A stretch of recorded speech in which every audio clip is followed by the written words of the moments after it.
Craig with Diggs Rod Shop here. We're cruising to the racetrack here. It is Thursday, and it is setup day. Yeah, I got my sunglasses on because it's kind of bright out.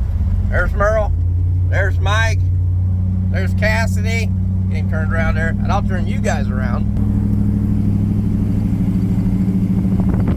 I give a little bit. Oh my gosh. Did they ever fill up?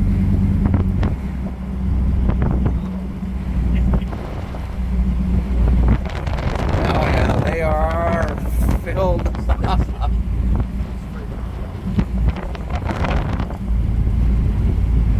They're not only full in through there, but I mean they are full. There's Hill's hot rods, yeah. Check that out. They are getting filled up. Check this out over here.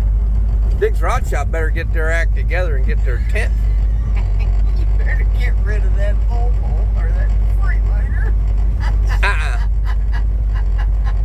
L Rock's right next door, and they got themselves a nice little Freightliner right there.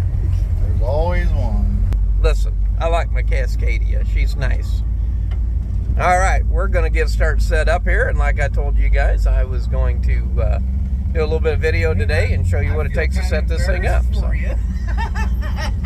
Talking smack in the back already. Alright, this is Craig Diggs Rod Shop. We're going to get started here. Oh, just a beautiful Thursday morning here in Tennessee. So, we'll get started.